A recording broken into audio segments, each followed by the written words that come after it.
matter of Secretary of the Judicial Commission of Inquiry into allegations of state capture, corruption and fraud in the public sector, including organs of state versus Zuma, hereafter referred to as CCT 295/20, the applicant approached the Constitutional Court on an urgent basis for an order that would compel Mr. Zuma's cooperation with the Commission's investigations.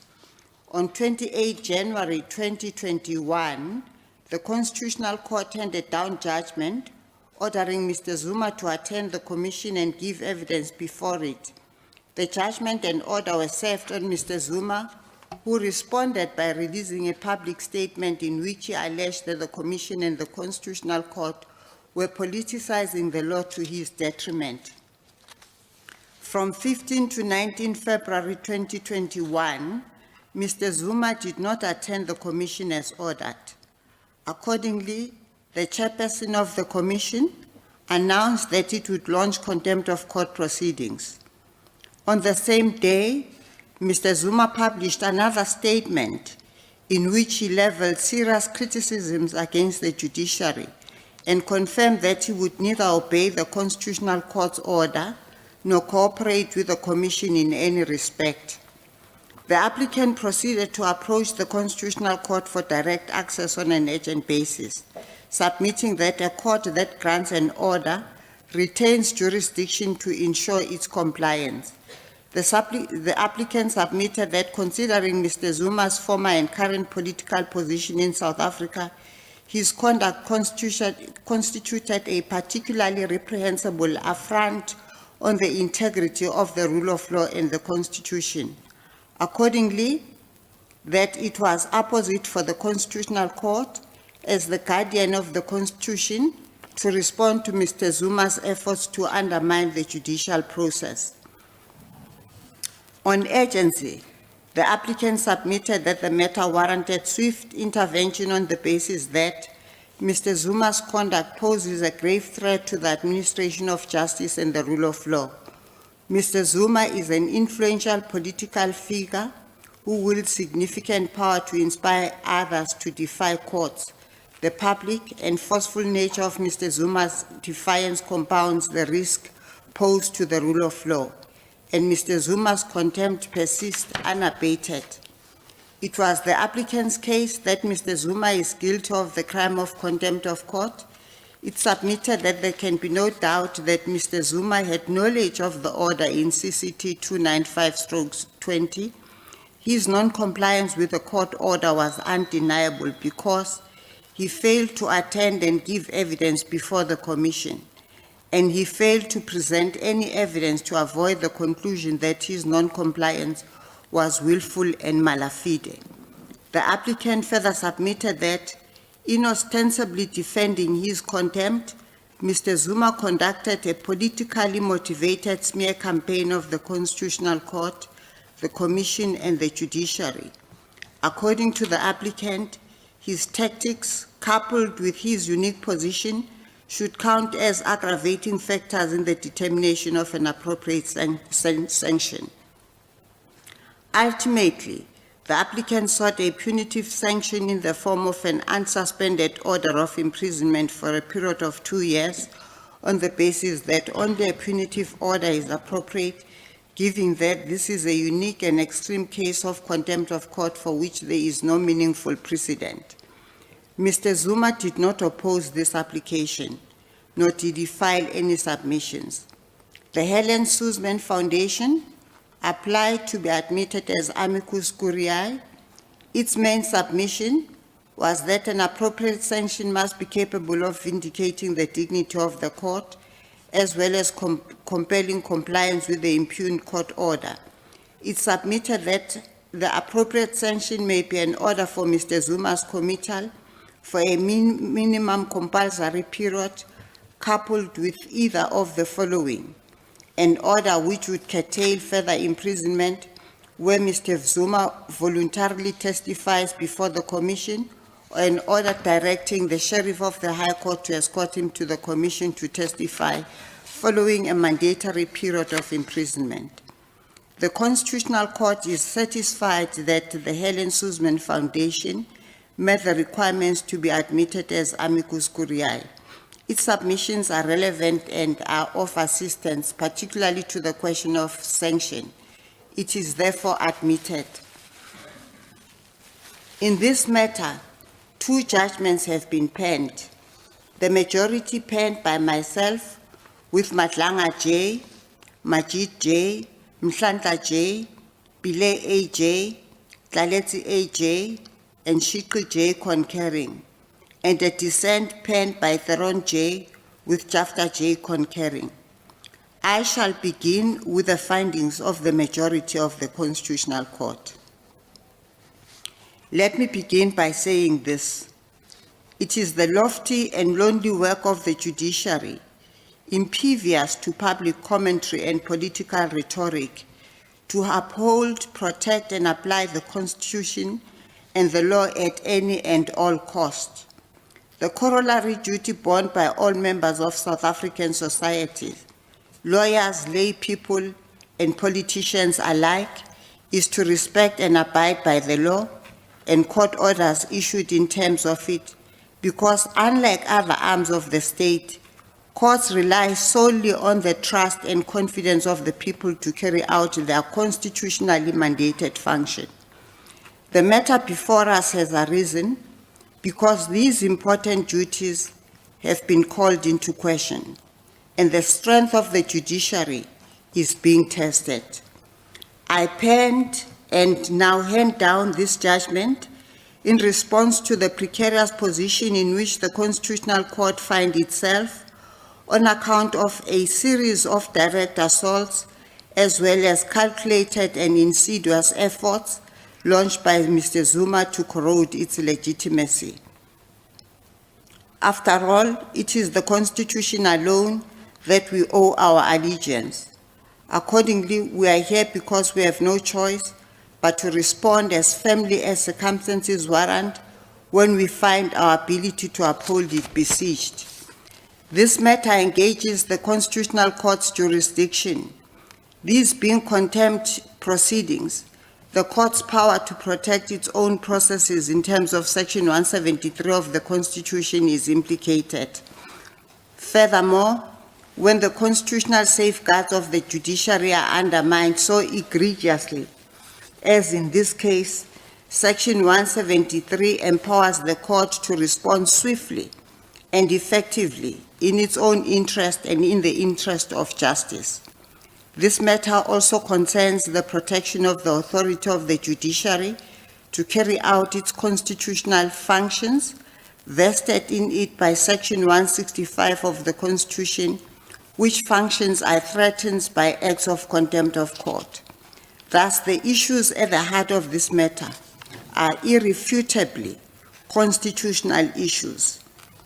On the question of direct access and agency, the Constitutional Court holds that this matter is so evidently extraordinary that a departure from ordinary procedures is warranted and is in the interest of justice. Never before has the authority and legitimacy of the Constitutional Court been subjected to the kinds of attacks that Mr. Zuma has elected to launch against it and its members. Never before has the judicial process been so threatened. It goes without saying that neither the public's vested interest nor the ends of justice would be served if we decline to exercise our special authority as the guardian of the Constitution, and if this matter were to be required to traverse the ordinary and lengthy appeals process. Furthermore, the vigor with which Mr. Zuma is peddling his disdain of the Constitutional Court and the judicial process carries the risk that he will inspire others to similarly defy court orders. It cannot be gainsaid that the longer that Mr. Zuma's recalcitrance is allowed to sit in the light and heat of the day, so the threat faced by the rule of law and the administration of justice kettles. Because of these exceptional circumstances, it is in the interest of justice to grant direct access and to do so on an urgent basis. The Constitutional Court holds that there can be no doubt that Mr. Zuma is in contempt of court, A judgment and order was handed down in favor of the applicant in CCT 295/20. Mr. Zuma was served with the order, and it is impossible to conclude anything other than that he was unequivocally aware of exactly what it required of him. Mr. Zuma failed to appear and give evidence before the Commission on the date so ordered, and similarly failed to file an affidavit in accordance with the chairperson's directive. Mr. Zuma is therefore in blatant violation of the court order made in CCT 295/20. To his peril, Mr. Zuma has not presented any evidence to establish a reasonable doubt as to whether his disobedience of the order was willful and mala fide, and the extent to which Mr. Zuma has attempted to justify his defiance through public statements is of no relevance. The statements were not formally pleaded, so fall to be disregarded.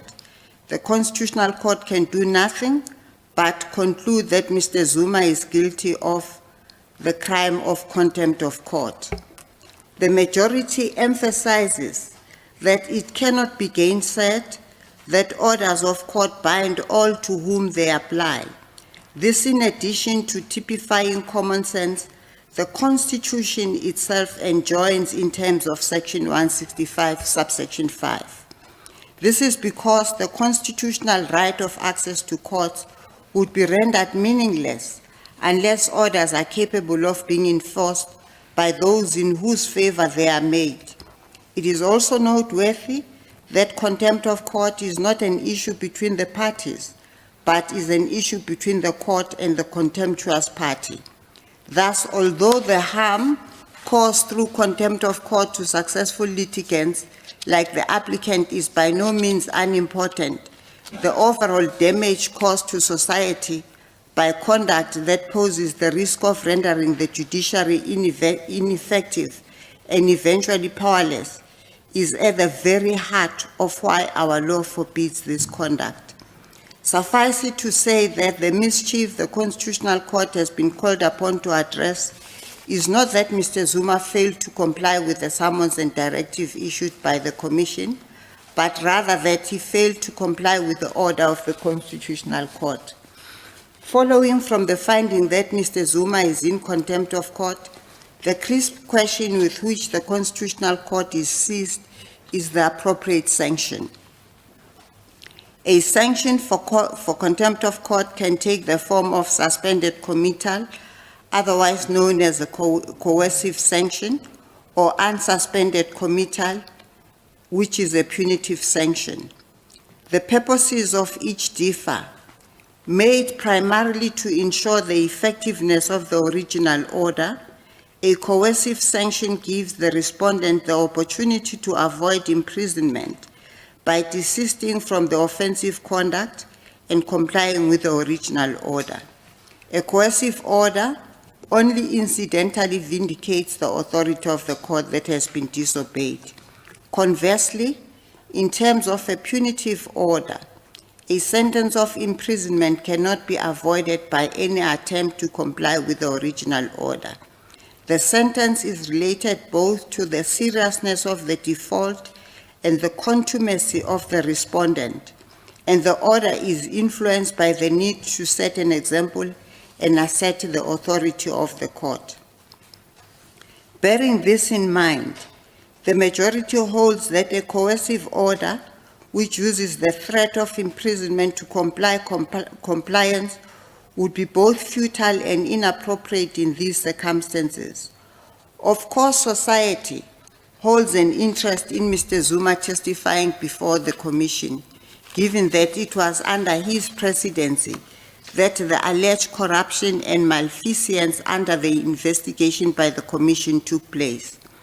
Nevertheless, notwithstanding the importance of the work of the Commission, the Constitutional Court cannot be so naive as to hope for his compliance with the order made in CCT 295/20. Mr. Zuma has repeatedly reiterated that he would rather be imprisoned than cooperate with the Commission or comply with the order made in CCT 295/20.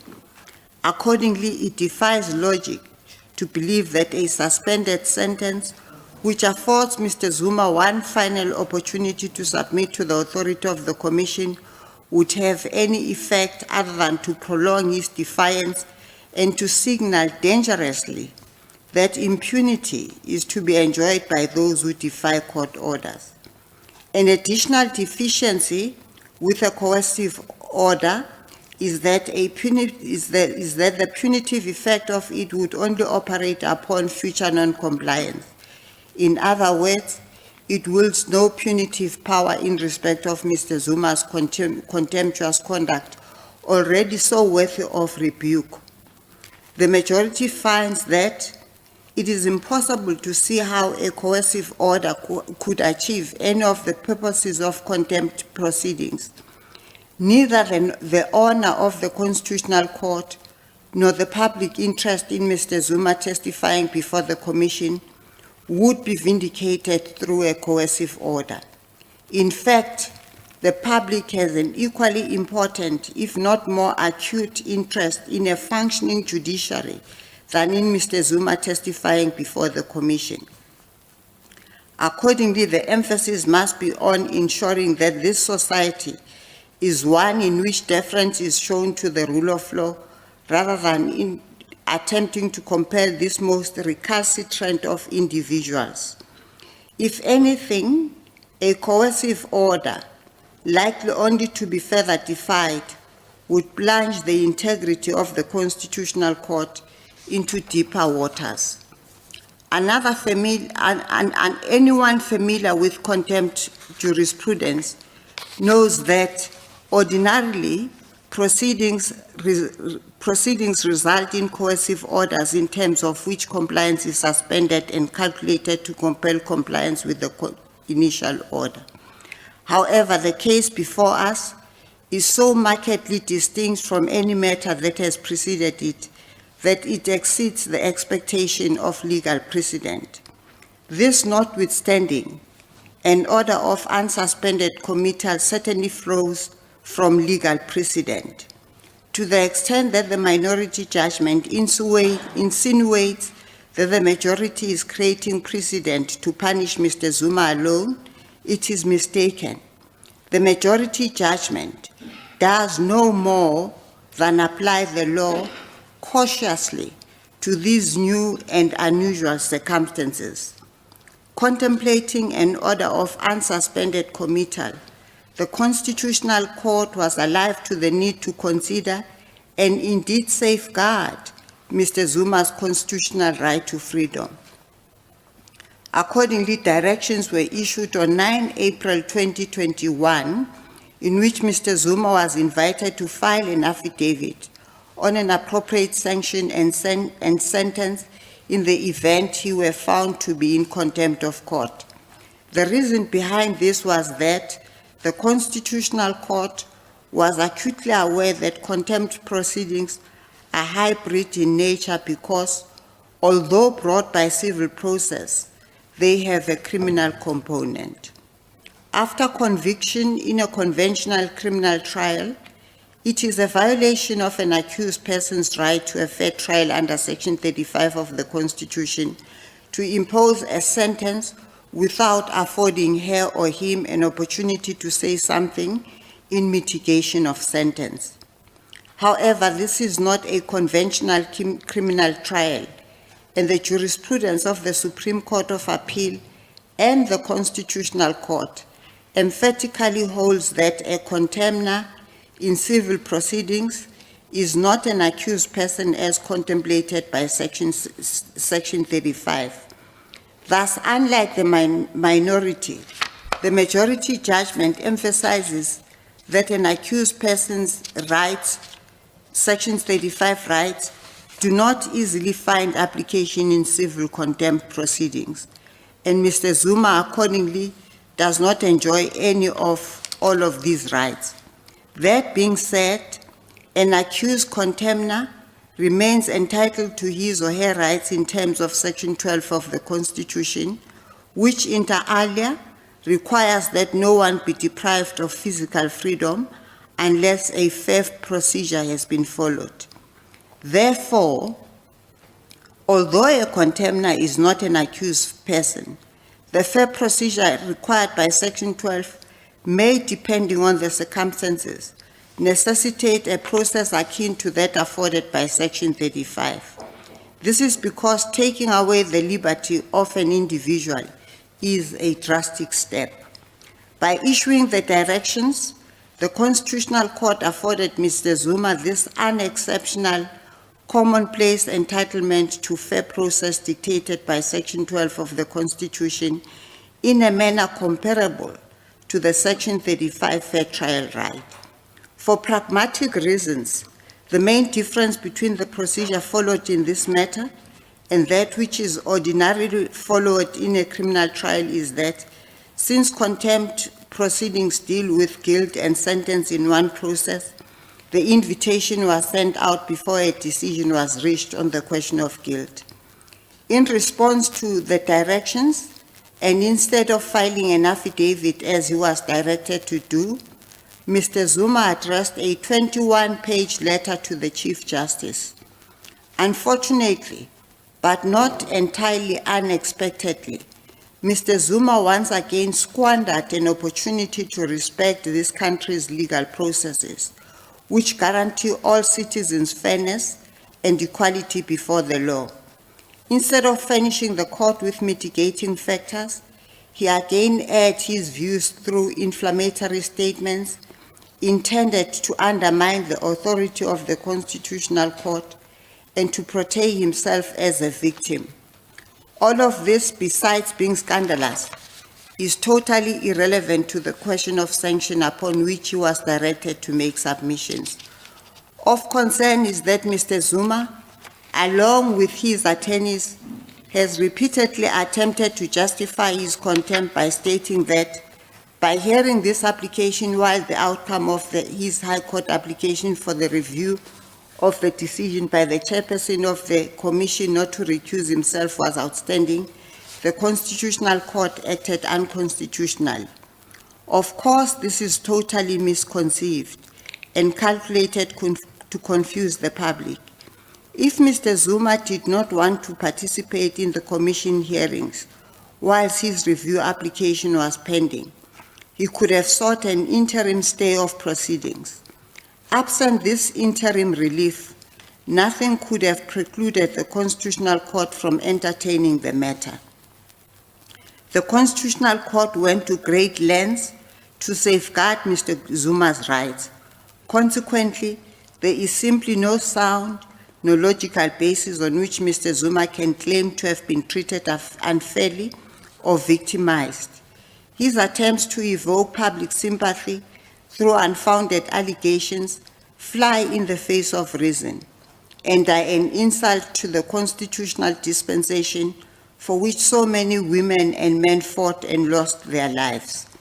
Having found that Mr. Zuma, like all alleged contemners in civil contempt proceedings, cannot be described as an accused person as envisaged in Section 35, and confident that a fair procedure has been followed to safeguard the rights to which Mr. Zuma was entitled in these proceedings, the majority holds that no Section 36 limitations analysis arises in the circumstances. The majority finds itself faced with little choice but to send a resounding message that this kind of recalcitrance and defiance is unlawful and will be punished. After all, having no constituency, no purse, and no sword, the judiciary must rely on moral authority to fulfill its functions. On this basis, an unsuspended order of committal is the only appropriate sanction. Mindful of the novelty of this conclusion, I repeat that this case is exceptional.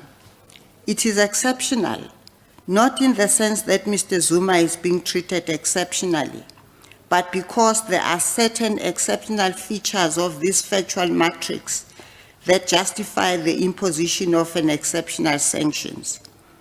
These factors include, firstly, the nature and intensity of Mr. Zuma's attacks on the judiciary, and secondly, the relevance of his position as the former President of the Republic.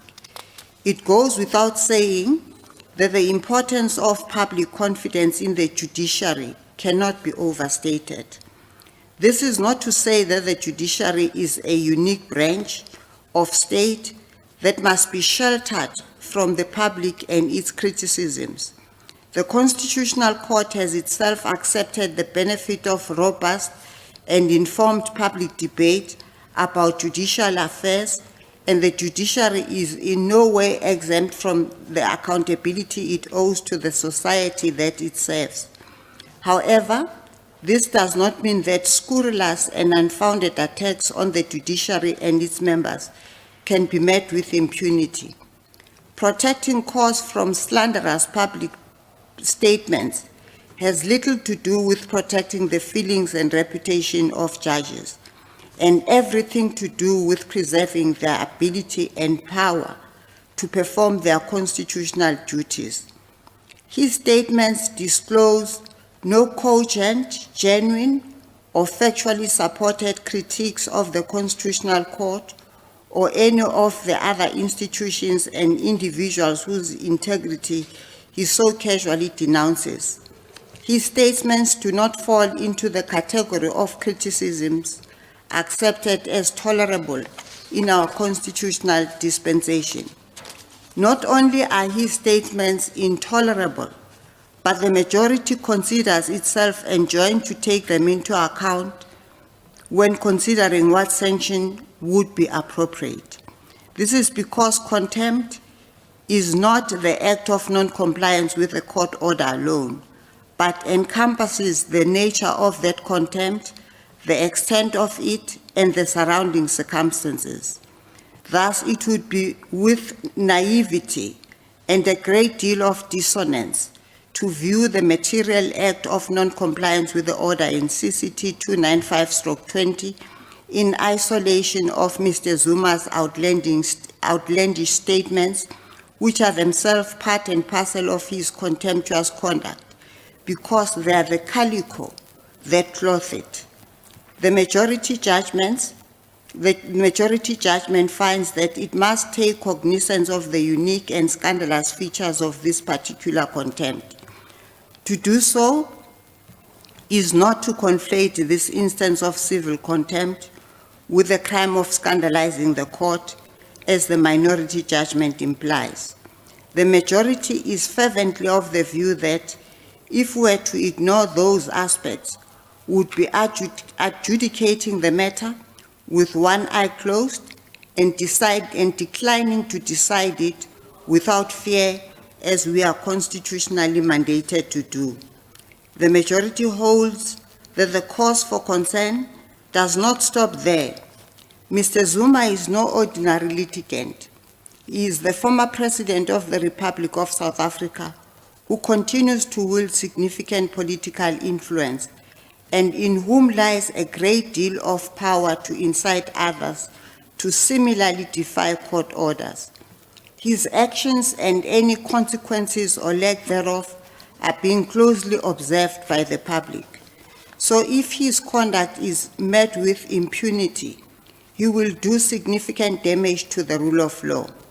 The unique political position that Mr. Zuma enjoys as the former president constitute a further exceptional feature of this matter that justifies a punitive sanction. No person enjoys exclusion or exemption from the sovereignty of the laws of the Republic, and Mr. Zuma is no exception.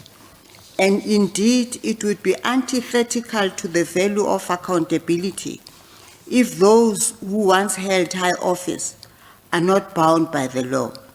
In fact, the Constitutional Court has in the past espoused the existence of a heightened obligation on the President by virtue of her or his position to conduct her or himself in a manner that accords with the Constitution. For there are a few office bearers of greater constitutional importance than that of the President. Although Mr. Zuma is no longer President, his conduct flies in the face of the obligation he bore as President. And it is also not insignificant that Mr. Zuma's contemptuous conduct relate to his duty to account for the time that he was in office, so is accordingly inextricably linked to his constitutional obligations as a public office bearer. The Constitutional Court holds that it is disturbing that he, who twice saw allegiance to the Republic, its laws and the Constitution, has sought to ignore, undermine, and in many ways destroy the rule of law altogether. In taking stock of the cumulative effect of these exceptional circumstances, the majority finds that it must grant an order that will vindicate the court's order and protect and maintain public confidence in the legitimacy of the judiciary. Accordingly, the only appropriate sanction is a direct unsuspended order of imprisonment, because the alternative would be to effectively sentence the legitimacy of the judiciary to inevitable decay. In determining the appropriate length of sentence, the majority judgment considered the applicant's proposal of 2 years, the rationale for which is rooted in the sentences prescribed for offences under the Commissions Acts and its regulation.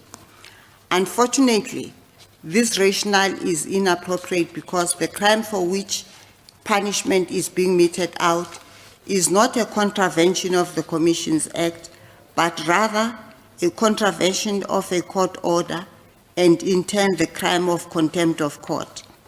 Having rejected the applicant's rationale, however, the majority concludes that quantifying Mr. Zuma's egregious conduct to arrive at an appropriate length of sentence is almost impossible task.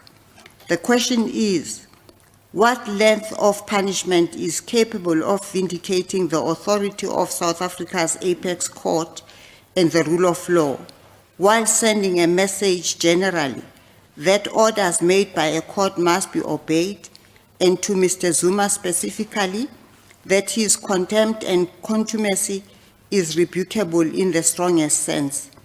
In determining the length of sentence, the majority has considered the unique circumstances of this matter, the nature of the breach, and the extent to which the breach is ongoing. Not only has Mr. Zuma failed to dispute the contempt of court, he has also failed to contest the degree of the contempt. Instead, he has aggravated it. The majority judgment orders an unsuspended sentence of imprisonment for a period of 15 months.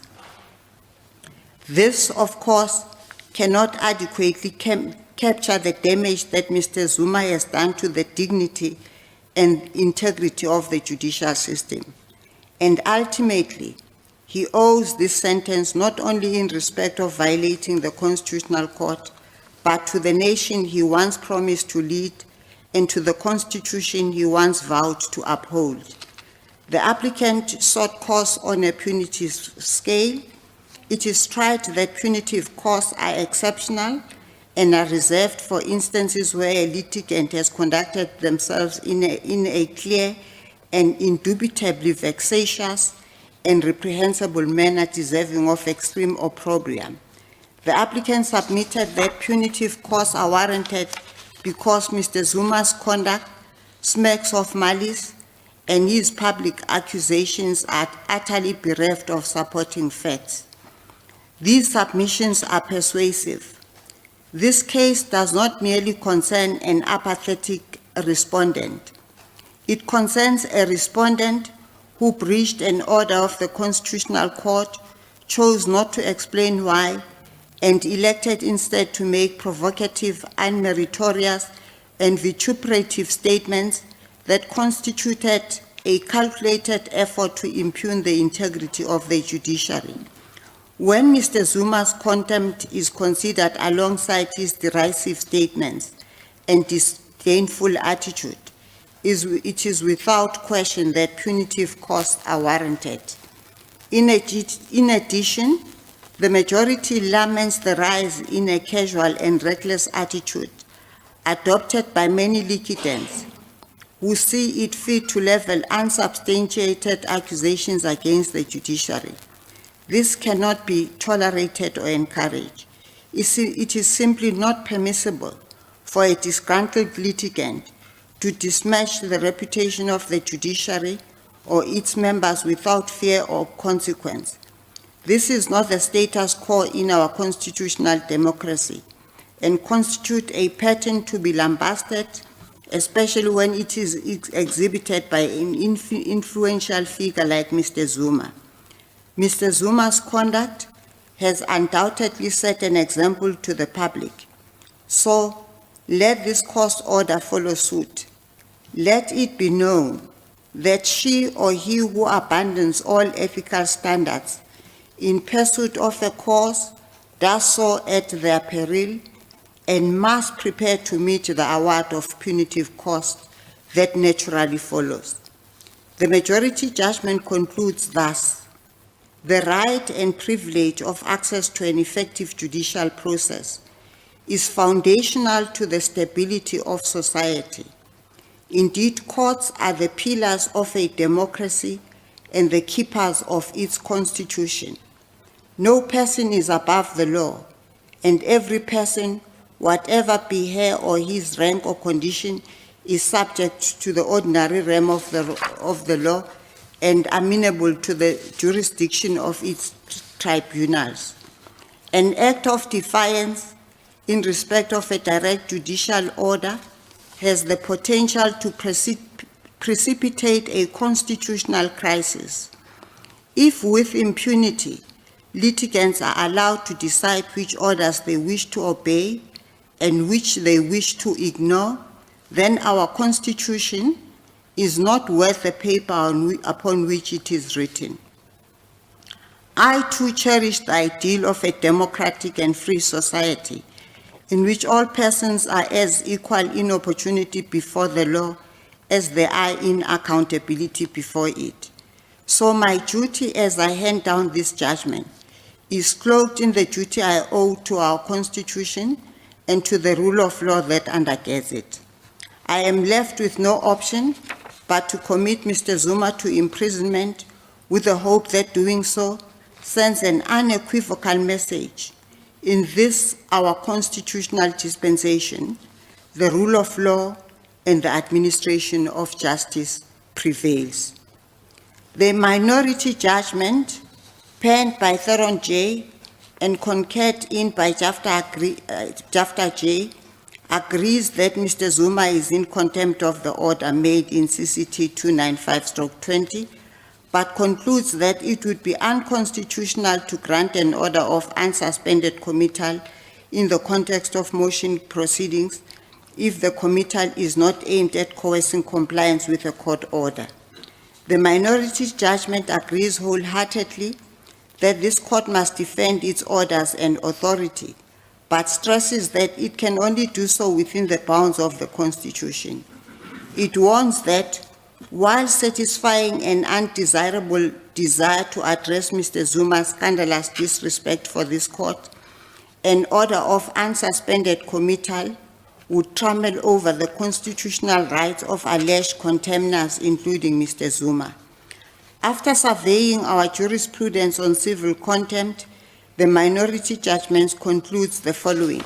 First, that civil contempt has dual remedial and punitive processes, with the main process of civil contempt proceedings being the enforcement of the court order, and that it had found no case in the history of our jurisprudence in which a punitive committal order had been ordered. Secondly, that the Constitutional Court had yet to consider the constitutionality of punitive committal orders in the context of civil contempt proceedings, but has concluded in respect of criminal contempt of scandalizing the court that a summary contempt procedure intended purely for penal purposes is inconsistent with the fundamental rights protected by Section 12 and 35 subsection 3 of the Constitution, because there is no interference in the judicial process or the administration of justice, which calls for swift remedial action. The minority judgments note that it is not enough to say, as the majority judgment does, that the contemner allows punitive committal to be ordered in civil contempt proceedings. The Constitution is the supreme law of this country, and the common law is only instructive to the extent that it is constitutional. The minority judgment has therefore considered whether a common law rule allowing a civil court to order a punitive sanction of committal with no pet remedial purpose constitute a justifiable limitation of the right to freedom and security of the person and an accused's rights to a fair trial. The minority judgment concludes that depriving a contemner of liberty without a criminal trial limits Section 12 of the Constitution. While acknowledging that an alleged contemner in the context of civil contempt proceedings is not an accused person for the purposes of Section 35, subsection 3, it concludes that Section 35, subsection 3 remains relevant because had the contempt been adjudicated in criminal proceedings, the alleged contemner would have enjoyed the protections of Section 35, subsection 3. In this regard, the minority judgment identifies a host of respects in which civil contempt procedure falls short of the protections enshrined in Section 35, subsection 3.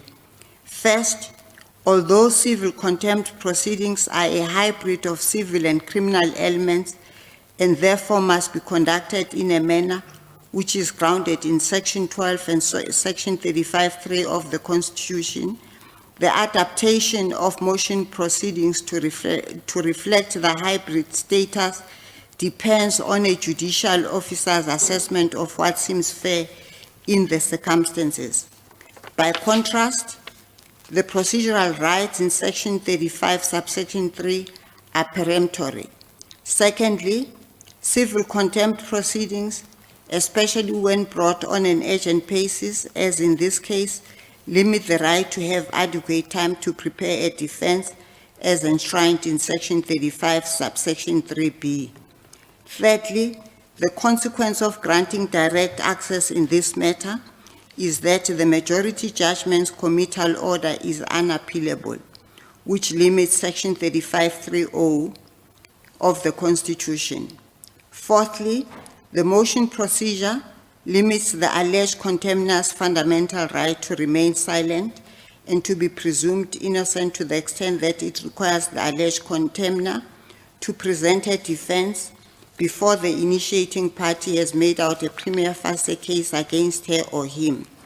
The minority judgment concludes that these deficiencies amounted to serious violation of constitutional rights when one has regard to the fact that Section 12 and Section 35, subsection 3 protect a profound and essential right to freedom, which is the bedrock of our constitutional order. It concludes that in an open and democratic society based on human dignity, equality, and freedom, litigants are not prosecuted criminally in civil court by their adversaries in circumstances where they are not afforded an opportunity to cure their contempt in order to avoid being deprived of their liberty. Although a contemner faces a deprivation of liberty without a criminal trial, when the committal order sought is coercive, as well as when it is punitive and unsuspended, the minority judgment explains that the limitation of rights inherent in civil contempt procedure becomes unreasonable and justifiable and unjustifiable when punitive committal is ordered for two reasons. The first is that while civil contempt proceedings serve the legitimate purpose of providing successful litigants with a speedy and effective means of enforcing court orders, when the relief sought is singularly punitive and not linked to enforcement, this justification for limiting rights falls away. The second is that the limitation of rights is substantially tempered when the contemnor can avoid imprisonment by complying with the court order.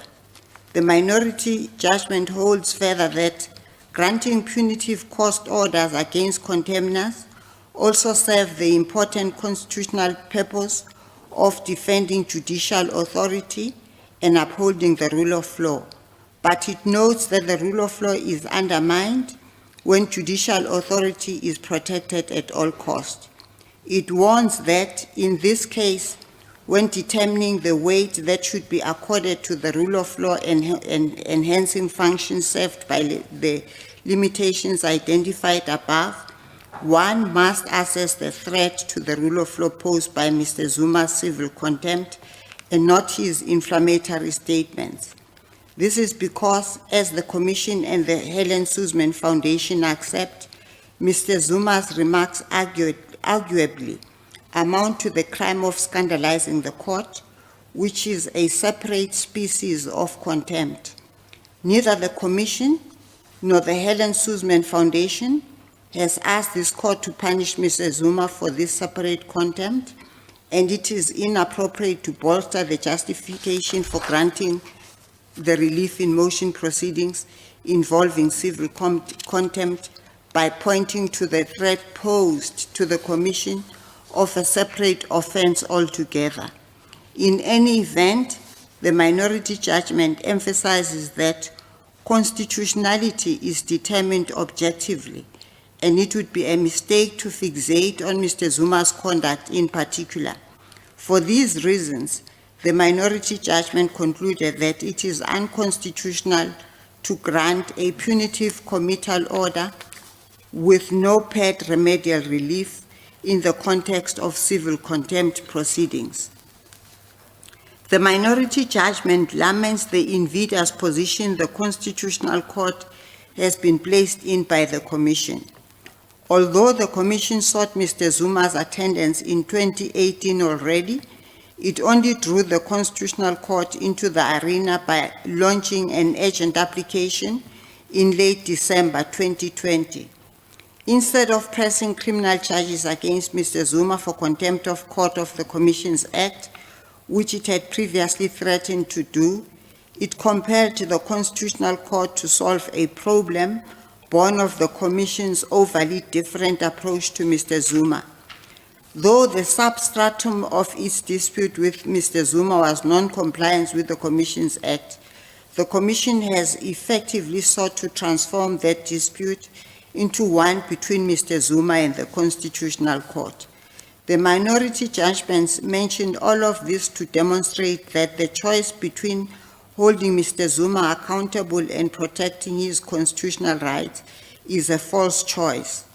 It is open to the Commission to refer Mr. Zuma's contempt of this court's order and the Commissions Act to the Director of Public Prosecutions. The minority agreement agrees that Mr. Zuma's contempt exposes him to an order of committal, but concludes that the constitutionally compliant approach would be either to make an order of coercive committal aimed at inducing Mr. Zuma to comply with this court's order if the Commission's term has not come to an end by the time judgment was handed down, or an order referring the matter to the Director of Public Prosecution for a decision on whether to prosecute Mr. Zuma for contempt of court. In the final analysis, the Constitutional Court makes the following order. 1, the application for direct access is granted. 2, the Helen Suzman Foundation is admitted as amicus curiae. 3, it is declared that Mr. Jacob Gedleyihlekisa Zuma is guilty of the crime of contempt of court for failure to comply with the order made by this court in Secretary of the Judicial Commission of Inquiry into allegations of state capture, corruption and fraud in the public sector, including organs of state, versus Jacob Gedleyihlekisa Zuma. Mr. Jacob 4 Mr. Jacob Gedleyihlekisa Zuma is sentenced to undergo 15 months imprisonment.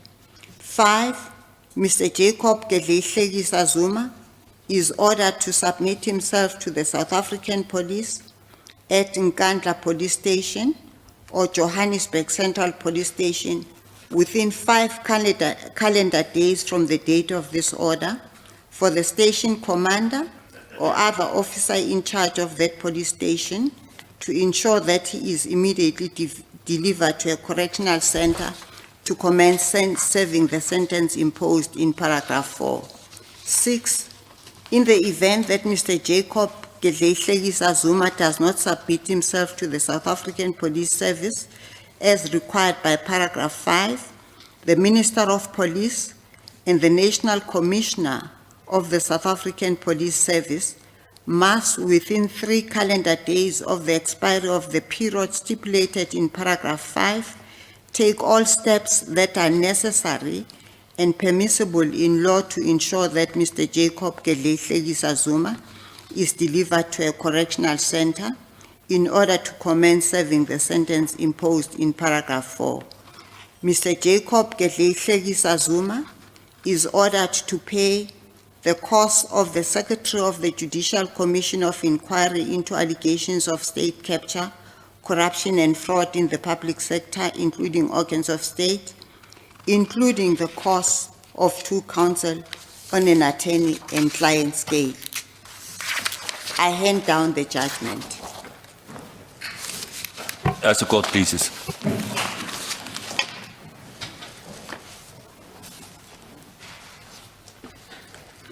The court will adjourn.